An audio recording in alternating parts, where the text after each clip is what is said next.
No one can hear you scream here. अक्टूबर का महीना था। हवा में ठंडिक आने लगी थी और पत्ते जर्द होकर गिरने लगे थे। सरकारी स्कूल नंबर 12, जो शहर के पुराने मोहल्ले में वाक़ था, इस दिन कुछ ज़्यादा ही खामोश लग रहा था।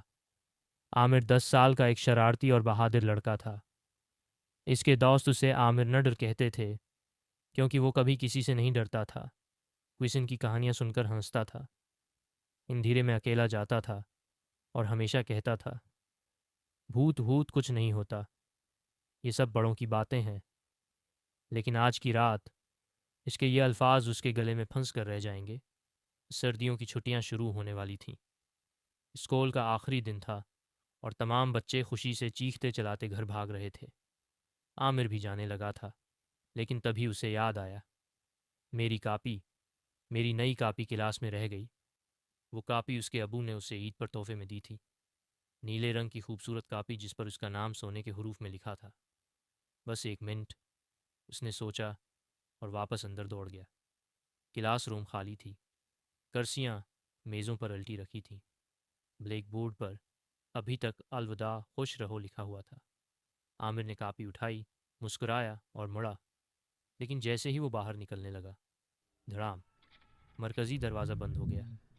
आमिर ने धक्का दिया। दरवाज़ा न खुला। इसने दोनों हाथों से ज़ोर लगाया। न खुला। चौकीदार रहीम चाचा ने बगैर देखे ताला बंद कर दिया था। आमिर ने चीखना शुरू किया, कोई है? रहीम चाचा, कोई तो सुनो, मुझे निकालो। लेकिन बाहर सन्नाटा था। सड़क खाली हो चुकी थी। इसने अपनी जेब टटोली। फ़ोन नहीं था। वो घर ही छोड़ आया था। आहिस्ता आहिस्ता आसमान सरख हुआ, फिर नारंगी, फिर जामनी, फिर अंधेरा।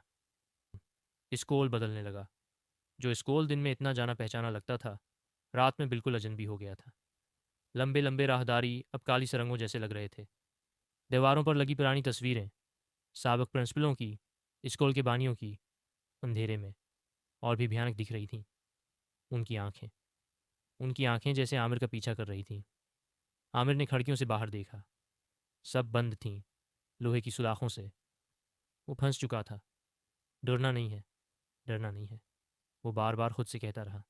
तभी किरर, किरर, किरर, पहली मंजिल से एक आवाज़ आई। आमिर ने सांस रोकी। इसका दिल तेज़ी से धड़कने लगा। बस हुआ होगी, इसने सोचा, लेकिन हुआ तो थी ही नहीं। इसने हिम्मत जमाई और स्कूल का चौकर लगाने का फैसला किया। शायद कोई पिछला दरवाज़ा खुला हो, शायद कोई खिड़की। वो आहिस्ता आहिस्ता राहदारी में चलने लगा। इसके जूतों की आवाज़ पत्थर के फर्श पर गूंज रही थी। टक, टक, टक। और फिर उसे लगा कि उसकी आवाज़ के साथ एक और आवाज़ भी आ रही है। टक, टक, टक। वो रख गया। दूसरी आवाज़ भी रख गई। पुरानी लाइब्रेरी। आमिर ने पीछे मुड़कर देखा। कोई नहीं था। खाली राहदारी, खाली अंधेरा। इसने गहरी सांस ली और आगे बढ़ा। पुरानी लाइब्रेरी का दरवाज़ा सामने था। वो हमेशा बंद रहता था। बच्चों को वहाँ जाने की इजाज़त नहीं थी। उस्ताद कहते थे कि वहाँ बहुत पुरानी और नायाब किताबें हैं। लेकिन आज दरवाज़ा खुला था। एक सनती हुई चरचराहट के साथ दरवाज़ा आहिस्ता आहिस्ता अंदर की तरफ खुल रहा था, जैसे कोई अंदर से बुला रहा हो। आमिर का दिल कह रहा था, मत जाओ, लेकिन उसके पाँव खुद ब खुद अंदर की तरफ बढ़ गए। लाइब्रेरी में चांदनी की हल्की रोशनी खिड़की से आ रही थी।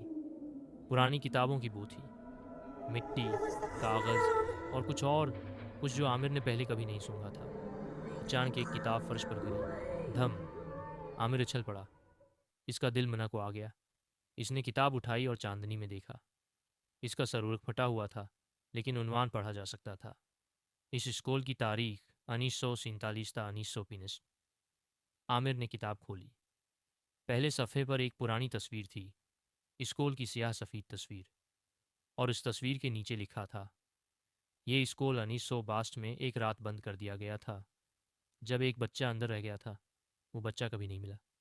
आमिर के हाथ कांपने लगे। वो आवाज़ तभी उसने सुना, बहुत धीमी आवाज़, ऊपर से, दूसरी मंजिल से। आमिर, आमिर, ऊपर आ जाओ। आमिर का पूरा जिस्म जम गया। ये आवाज़ कैसे मेरा नाम जानती है? वो आवाज़ बच्चे की थी, किसी छोटे बच्चे की, उदास, थकी हुई, जैसे किसी ने उसे बहुत अरसे से कैद में रखा हो। आमिर, मैं अकेला हूँ, बहुत साल से अकेला हूँ। आमिर के घुटने कांप रहे थे। वो भागना चाहता था, लेकिन कहाँ भागता। तमाम दरवाजे बंद थे। आवाज़ अब करीब आती जा रही थी। सीढ़ियों पर कदमों की आवाज़ सुनाई देने लगी। एक कदम, दो कदम, तीन कदम। आमिर ने लाइब्रेरी के एक कोने में बड़ी अलमारी देखी और उसके पीछे छिप गया। इसकी सांस इतनी तेज़ थी कि उसे खुद डर लग रहा था कि कोई सुन न ले। लाइब्रेरी का दरवाज़ा मुकम्मल खुल गया। कदमों की आवाज़ रख गई। लंबी खामोशी। फिर, आमिर, मैं जानता हूँ तुम यहाँ हो। आवाज़ बिल्कुल उसके कान के पास थी। आमिर ने आंखें बंद कर लें। वो दुआ पढ़ने लगा, जो भी याद थी। चेहरा एक ठंडी हवा का झोंका आया। आमिर ने आंखें खोले। अलमारी के सामने एक लड़का खड़ा था। सफ़ेद कमीज़, सियाह पतलून, बिल्कुल स्कूल का पुराना यूनिफॉर्म। इसका चेहरा पीला था, आंखें काली और गहरी, और वो बिल्कुल हरकत नहीं कर रहा था। वो बस देख रहा था। आमिर चीखना चाहता था, लेकिन आवाज़ नहीं निकली। लड़के ने अपना हाथ उठाया और इशारा किया, ऊपर की तरफ। फिर बोला, बहुत धीमे से, वहाँ जाओ, वहाँ से निकल सकते हो।